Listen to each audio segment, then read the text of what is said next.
384. You can swipe right here. Oh, it's declined. My card is probably just a little dirty. Yeah, let me just wipe it off. It should work now. Okay. Ooh, it's still declined.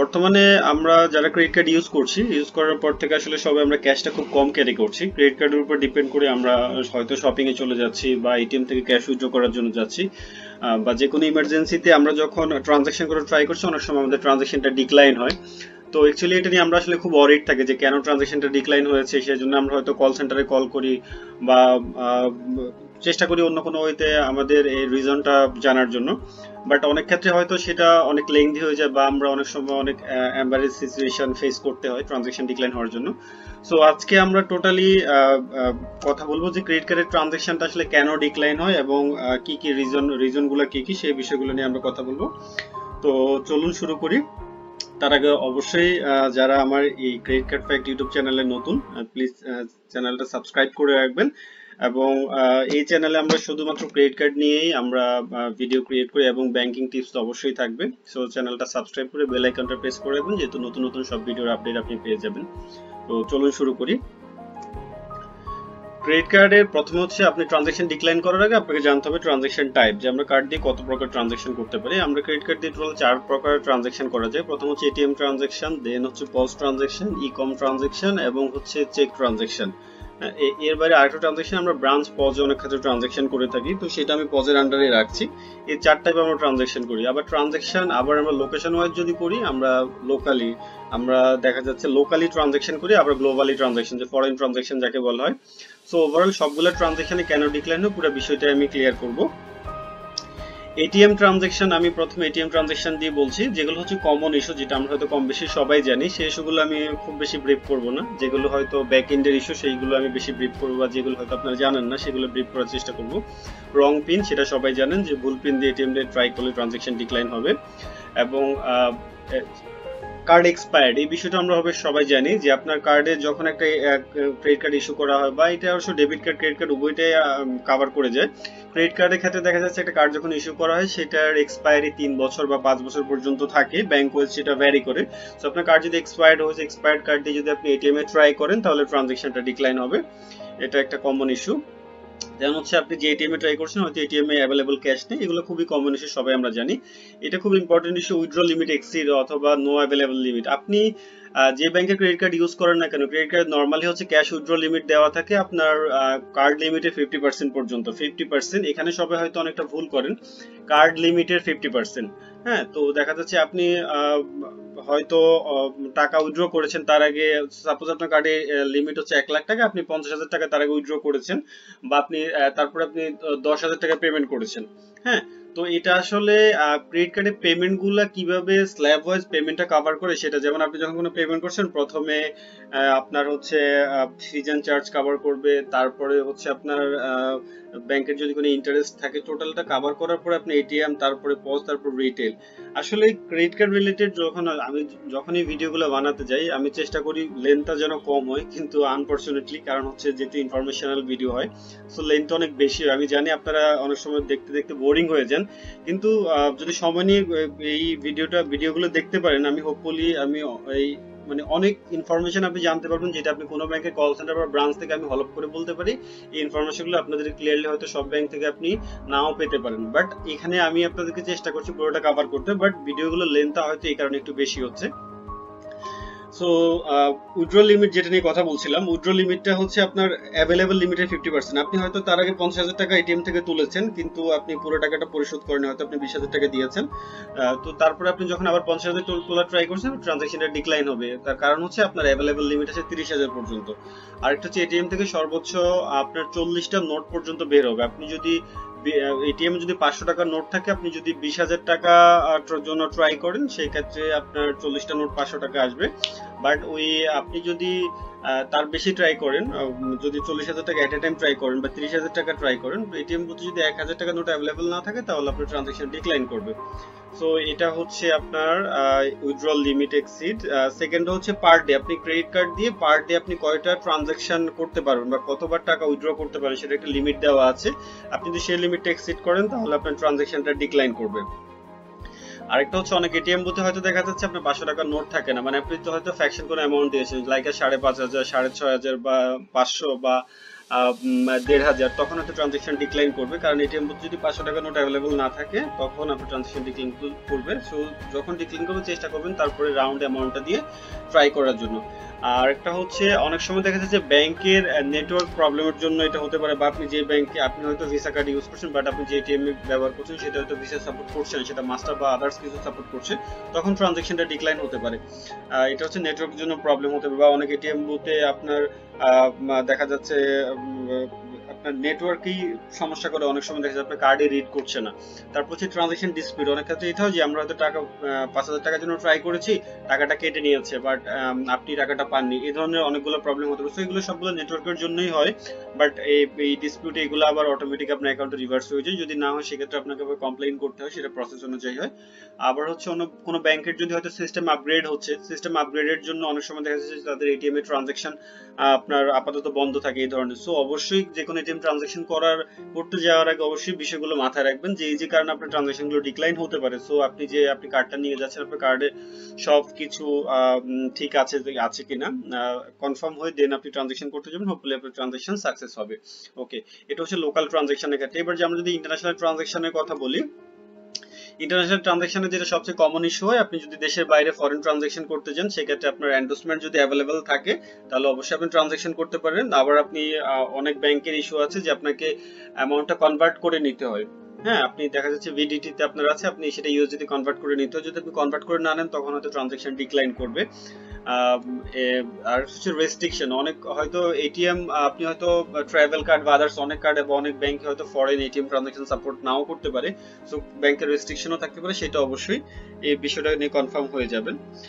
দেন হচ্ছে pause transaction, যদি আমরা বলি pause locally transaction গুলো decline করে, রং pin সেটা আমরা কম বেশি সবাই জানি, কার্ড এক্সপায়ার সেটা আমি তার আগে বলেছি। তারপর নো অ্যাভেলেবল ব্যালেন্স, আপনার যদি কার্ডে অ্যাভেলেবল লিমিট না থাকে সেক্ষেত্রে হয়তো আপনার ট্রানজাকশনটা ডিক্লাইন হবে। তারপর হচ্ছে পার ডে ট্রানজাকশন লিমিট, যেমন হচ্ছে পার ডে আপনি ম্যাক্সিমাম হয়তো ব্যাংক ওয়াইজ সেটা ভ্যারি করতে পারে, পার ডে 10টা করে আপনি পজ ট্রানজাকশন করতে পারবেন। 10টার বেশি আপনি যদি একদিনে 10টা ট্রানজাকশন করেন তারপরে যদি ট্রানজাকশন করছেন তখন হয়তো আপনার ট্রানজাকশন ডিক্লাইন করবে, কারণ আপনার লিমিট এক্সিড।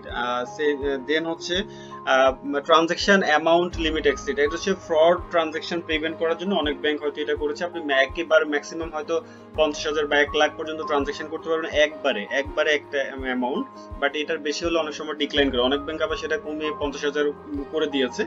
সো এটা অবশ্যই ট্রানজাকশন করার আগে দেখা যাচ্ছে আপনি যদি একবারে 1 লাখ বা 2 লাখ টাকা ট্রানজাকশন ট্রাই করছেন তখন হয়তো ট্রানজাকশন ডিক্লাইন করতে পারেন, কারণ ব্যাংকের ব্যাক এন্ডে একটা পার ট্রানজাকশন লিমিট একটা অ্যামাউন্ট সেট করা থাকে। সো অবশ্যই এটা পসিবল হলে জেনে দেন ট্রানজাকশনটা করবেন, তাহলে ট্রানজাকশন ডিক্লাইন করবে না। আর একটা হচ্ছে আপনি যখন বারবার এই অ্যামাউন্টটা যদি আপনি বেশি অ্যামাউন্ট দিয়ে ট্রাই করেন তখন হয়তো আপনার কার্ডের পিনটা ব্লক হয়ে যেতে পারে, তখন আপনি কল সেন্টারে কল করে পিনটা আনব্লক করে নেবেন, অথবা 24 ঘন্টা পর এটা অটোমেটিক্যালি আবার আনব্লক হয়ে যায়। দেন হচ্ছে যে এটা আমি অলরেডি কভার করেছি, পিন কেন ব্লক হয়। নেটওয়ার্ক প্রবলেম সেটা অলরেডি এটিএম এর জন্য আমি কভার করেছি, এক্ষেত্রেও সেম, হয়তো নেটওয়ার্ক প্রবলেমের জন্য ডিক্লাইন হতে পারে, বা আপনি হয়তো ভিসা কার্ড ইউজ করছেন বাট আপনি যে পজে ট্রাই করছেন সেটা হয়তো শুধু মাস্টার সাপোর্ট করছে, বা আমেরিকান এক্সপ্রেস আপনি হয়তো যেখানে ট্রাই করছেন সেখানে ভিসা মাস্টার সাপোর্ট করে। সো নেটওয়ার্ক প্রবলেমের জন্য ডিক্লাইন হতে পারে, বা ব্যাংকের সিস্টেম আপগ্রেডিং প্রবলেমের কারণে হয়তো ওদের ট্রানজাকশন কিছু সময়ের জন্য বন্ধ থাকতে পারে, সেটা অবশ্যই আপনাদেরকে আগে নোটিফাই করা হয়, সেটা জেনে নেবেন। আরেকটা যেটা হচ্ছে হয়তো টোয়াইস অ্যামাউন্ট হয়তো নেটওয়ার্কের জন্য ট্রাই করছেন হচ্ছে না, বাট পরবর্তী আবার ট্রাই করছেন, বাট দেখা যাচ্ছে আপনার অ্যাকাউন্ট থেকে টাকাটা 2বার কেটে নিয়েছে, এটা আপনি ব্যাংকে কমপ্লেইন করলে বা জানালে এটা অটোমেটিক আপনার কার্ডে আবার রিভার্স করে দিবে। এটা হচ্ছে আমাদের লোকাল পজের জন্য। এবার যদি ইন্টারন্যাশনাল পজে আমরা ট্রাই করে দেখি সেক্ষেত্রে সেম, আপনার হচ্ছে যদি এন্ডোর্সমেন্ট, আপনি বিদেশ যাওয়ার আগে অবশ্যই কার্ডে এন্ডোর্সমেন্ট করে নেবেন, আপনার পাসপোর্টে এন্ডোর্স করে নেওয়ার পরে আপনি দেশের বাইরে পজে অবশ্যই ইউজ করতে পারেন, এন্ডোর্সমেন্ট না থাকলে ইউজ করতে পারবেন না। 1 বছরের জন্য আপনি দেশের বাইরে $12,000 ইউজ করতে পারবেন, সেটা আপনি যে কোনো ব্যাংকের কার্ডেই পারবেন সেটা। আরেকটা হচ্ছে আপনার যদি অনেক মার্চেন্ট আছে ব্যাংক থেকে ব্লক করা, যেমন ক্যাসিনো টাইপ মার্চেন্ট বা আপনি আদার্স আরো যে মার্চেন্ট গুলো হয়তো রিস্কি মার্চেন্ট ব্যাংক মনে করছে, সেসব মার্চেন্টে আপনার কার্ডে ট্রানজাকশন ব্লক করা আছে। সো আপনি হয়তো ওই ট্রানজাকশনে যখন ওই মার্চেন্টে যখন ট্রাই করবেন বা ওই দোকানে যখন ট্রাই করবেন, আপনার ট্রানজাকশনটা ডিক্লাইন হতে পারে। আবার পজের ক্ষেত্রেও ঠিক সেম, লোকালি যেভাবে হয়েছে পার ডে আপনার একটা ট্রানজাকশন নাম্বার থাকে যে আপনি একদিনে সর্বোচ্চ কয়টা ট্রানজাকশন করতে পারবেন, সেটা এক্সিড হলে ট্রানজাকশন ডিক্লাইন করবে। আবার যখন ইউএসডিতে ট্রানজাকশনের আবার একটা লিমিটও সেট করা আছে, এর বেশি ট্রানজাকশনের জন্য ট্রাই করলে আপনার ট্রানজাকশনটা ডিক্লাইন হতে পারে। সেম নেটওয়ার্ক প্রবলেমের জন্য এটা তার আগে আমি লোকালি কভার করেছি, ইন্টারন্যাশনালি প্রসেসটা সেম ডিক্লাইন হওয়ার রিজন গুলো। ই-কম ট্রানজাকশন লোকাল, এবার আমরা যদি ই-কম, এটা সবচেয়ে আমাদের সবচেয়ে বেশি ট্রানজাকশন ডিক্লাইন হয় ই-কমার্সের জন্য। সো আসলে ই-কমার্সের জন্য কেন ডিক্লাইন হয়, ফার্স্ট রিজন হচ্ছে আপনার সবসময় মাথায় রাখবেন ই-কমার্স ট্রানজাকশনের জন্য আপনার তিনটা জিনিস সবচেয়ে বেশি ইম্পর্টেন্ট, আপনার কার্ডের এক্সপায়ারি ডেট, কার্ড নাম্বার এবং আপনার কার্ডের সিবিবি। বাট আপনার নেমটা নট ইম্পর্টেন্ট, আপনি যদি ভুলভাল যে কোনো একটা নেম দেন বা সেটাও কিন্তু অ্যাকসেপ্ট করবে, বাট আপনার কার্ড নাম্বার, এক্সপায়ারি ডেট এবং সিবিবি কোড, কার্ডের পেছনে যে 3 ডিজিট থাকে, এইগুলো হচ্ছে আপনার সবচেয়ে ইম্পর্টেন্ট। ই-কমার্স ট্রানজাকশন এই তিনটা জিনিস প্রপারলি আপনি অবশ্যই দিতে হবে, আদারওয়াইজ ট্রানজাকশন ডিক্লাইন হবে। আরেকটা হচ্ছে ওটিপির একটা ইস্যু থাকে। সো রং পিন বলতে আমি ই-কমার্সে আমি সেটাই সিবিবি কোডটাকেই বোঝাচ্ছি, যে আপনি যদি রং সিবিবি দেন তাহলে ট্রানজাকশন ডিক্লাইন হতে পারে। আপনি কার্ডের এক্সপায়ারি কোডটা যদি ভুল দেন বা কার্ড যদি অলরেডি এক্সপায়ার্ড হয়ে থাকে তাহলে ট্রানজাকশন ডিক্লাইন হবে। আপনার হয়তো অ্যাভেলেবল লিমিটের জন্য কার্ডের ট্রানজাকশনটা ডিক্লাইন হতে পারে। ই-কমার্সও পার ডে আপনি সর্বোচ্চ 10টা অনলাইনে ট্রানজাকশন করতে পারেন, 10টা করে ট্রানজাকশন ট্রাই করলে আপনার ট্রানজাকশন গুলো ডিক্লাইন হবে। পার ডে অ্যামাউন্ট লিমিট, ই-কমার্সও ঠিক সেম পজের মতোই, আপনার যে লিমিটটা আছে লিমিট যদি এক্সিড করে তাহলে ট্রানজাকশন ডিক্লাইন করবে। পিন ব্লক, আপনার হয়তো আপনি ই-কমার্সে হিউজ অ্যামাউন্ট, বড় কোনো অ্যামাউন্ট যে ট্রাই করছেন, হয়তো 2-3 বার ট্রাই করার পর ট্রানজাকশন হচ্ছেন, তখন আপনার পিনটা হয়তো অটোমেটিক ব্লক হয়ে যায়, সেটা কল সেন্টারে কল করে বা 24 ঘন্টা পর অটোমেটিক আবার আনব্লক করে দেওয়া হয়। এটা আবার কোনো ব্যাংকের নেটওয়ার্কের প্রবলেমের জন্য হতে পারে, যে আপনার দেখা যাচ্ছে নেটওয়ার্ক নট সাপোর্টেড সেটার জন্য বা সিস্টেম আপগ্রেডিং প্রবলেমের জন্য সেটা হতে পারে। তো অবশ্যই সেটা ব্যাংক থেকে আপনারা জেনে নেবেন। আরেকটা হচ্ছে ইন্টারন্যাশনালি ক্ষেত্রে যেটা হয় সবচেয়ে, যেটা প্রবলেমটা বেশি হয়, এন্ডোর্সমেন্ট বা টিকিউ ইস্যু।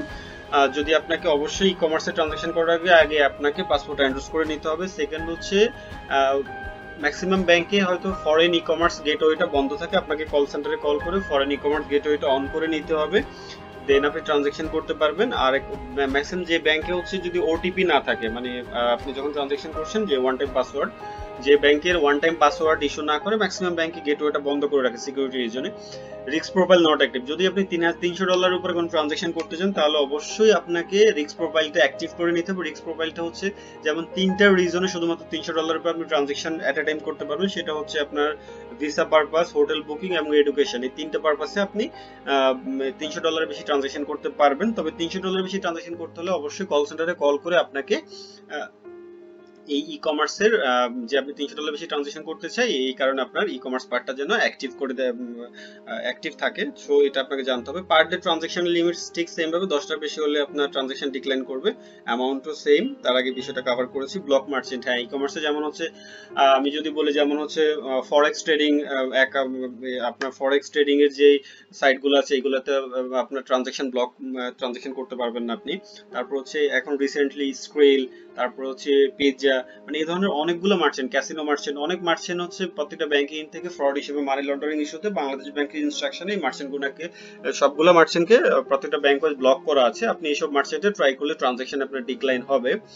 সো এইসব কারণে নরমালি হচ্ছে ই-কমার্সের ট্রানজাকশন গুলো ডিক্লাইন হয়। এটা তো তার আগে কভার করেছি, নেটওয়ার্কের জন্য বা সাপোর্ট, সিস্টেম আপগ্রেডিং, এই কারণে এই ট্রানজাকশন গুলো ডিক্লাইন হতে পারে ব্যাংকে যদি সিস্টেম আপগ্রেড হয়।